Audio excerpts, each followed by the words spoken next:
Welcome back to Fuel Up Classic. Now, I think it's fair to say that not every product of the British car industry in the 1970s was actually very good. But out of that sea of mediocrity that seemed to come from the turbulent British Leyland era, there were a couple of real diamonds that emerged. And I think I've got a great pair of those right here. Italian designed, V8 engined, and of course British built. I think that's really a wonderful recipe for a great classic car. And I'm keen to get to know the Triumph Stag even better than I already do. And also to answer the question of whether it's really all the classic car you could ever need. And for me personally, whether it's got enough about it to tempt me away from my very own MGB GT V8.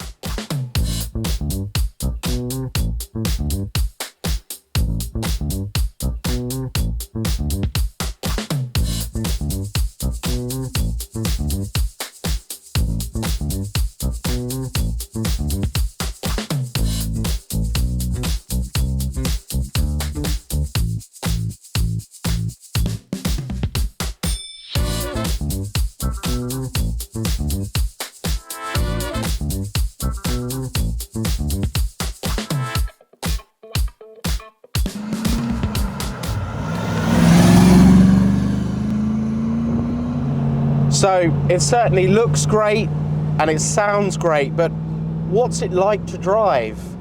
Well, what might surprise you with a Triumph Stag is it all feels very grown up. It's not like a TR6 or an MGB where you sort of have to get yourself in, shoehorn yourself in, and you know you're in for a sports car experience. This is very, very civilized. I'd almost say it's upmarket. It's more Mercedes SL than out and round sports car. The first thing that you will be very pleased to know is it's super easy to drive as well. This might be a product of the 1970s, but the steering is so light, obviously power assisted on this one, but honestly, you can just sit back, incredibly comfortable seats, arm perfectly placed here on the door, and you can almost drive it with two fingers. You just sort of very gently give it a little bit of input and it just goes wherever you want it to. It's almost effortless. This is a 4-speed manual car with overdrive. It would be the pick of the bunch for me.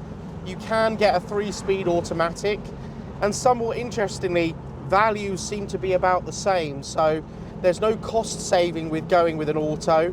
But the manual is really nice to use. Just flick the overdrive in on the button here. I'm doing 60 miles an hour and it's just doing a touch over 2,200 RPM. So a really capable cruiser.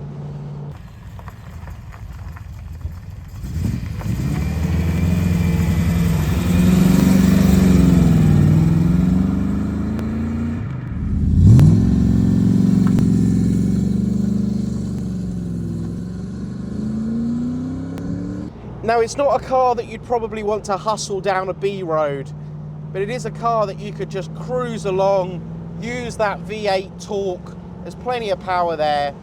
And of course, if you want to get the soundtrack up a notch, just drop a gear. I can see why so many people use them for longer journeys. It's a very competent thing. And I'll just show you here. Look at this.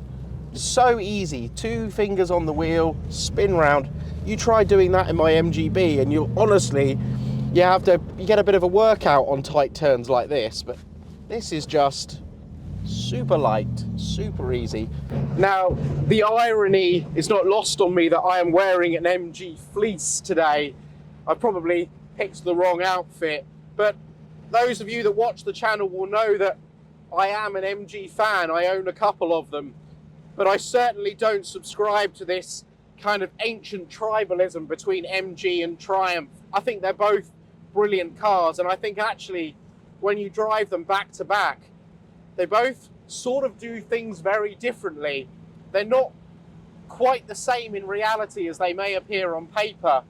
My MGB GT V8 is a lot more focused. It takes a lot more input I think, to really enjoy that car. The Stag is just much more grown up.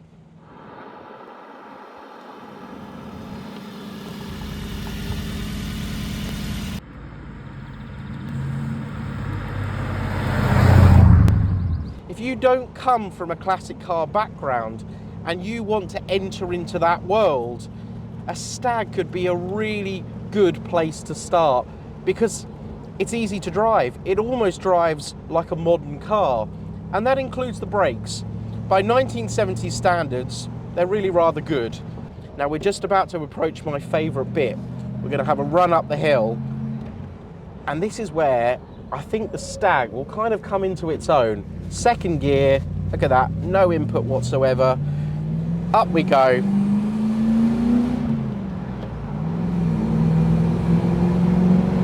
That lovely V8 just burbling away. Third gear, into fourth. Never once does it feel like it's lacking power. It just gets on with the job.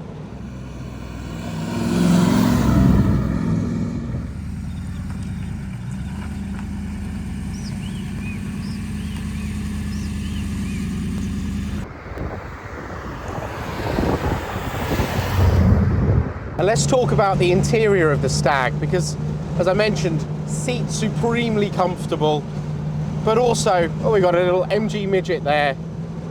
Lovely. Wooden dash, gives a nice classy feel, much like many other Triumphs in the lineup. Nice clear dials, you can see everything that's going on. I really like, and I think is unique to Triumph, this lovely little gauge here on the dashboard that almost looks a little bit like slices of pizza.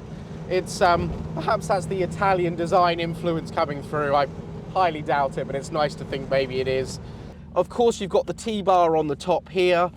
Well, the actual story behind that, I think, is actually more that the engineers had to put it in because the Stag originally was really not structurally very rigid at all. Also, the Stag is surprisingly practical.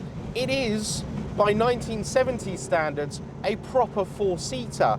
You can get two adults in the back, but I can't really wax lyrical about the Triumph Stag without mentioning the Stag's Achilles heel.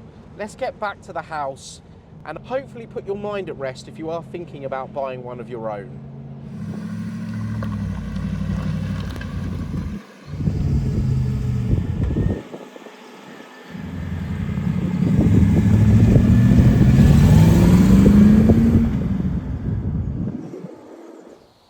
Now, no Triumph Stag video would be complete without talking about reliability, or lack of reliability, I should say, because over the decades, the Stag has earned a little bit of an unfair reputation for overheating. It is unfortunately tarnished what is genuinely a great car. But I am pleased to say that fast forward to now, the Triumph Stag is probably one of the best supported British classics out there. The days of an overheating Stag in traffic, well, they're long gone. There are sensible precautions that you can take. They won't cost a lot of money to overcome some of the fundamental issues that this car did suffer with in period. And this car's had some of those things fitted, not all, but I'll just run them through just in case you're tempted to buy a Stag of your own. You just want to check that maybe these jobs have been done. This one, first and foremost, of course, making sure the coolant system is in tip-top condition with the right antifreeze. That's what affected so many of these cars in period. People were chucking any old antifreeze in, it would sludge up, and eventually it would cause overheating problems, which would then lead to head gasket issues.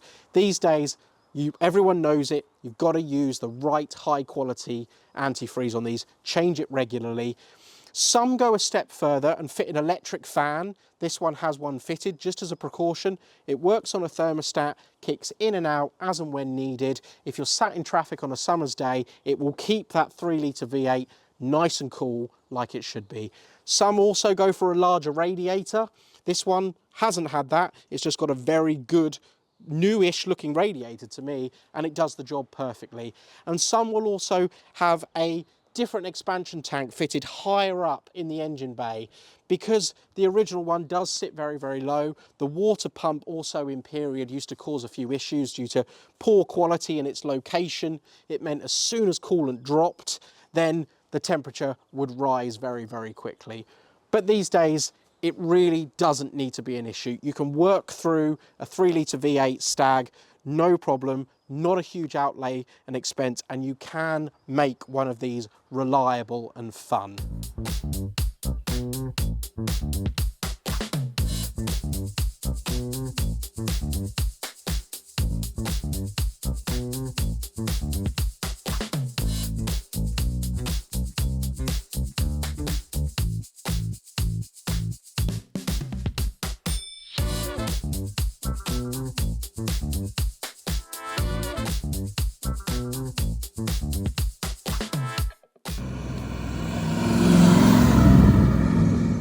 So if you're tempted to get behind the wheel of a Triumph Stag all of your own, and I completely understand why so many people choose to do so, well, how much should you pay?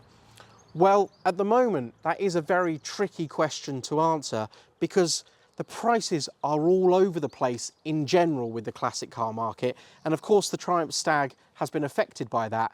But having a good look round and browsing the classifieds over the last few months, well, 10 to 12 grand will get you into a pretty ropey but solid in the right places example, but you're going to spend more to keep that car on the road and to improve it as you go.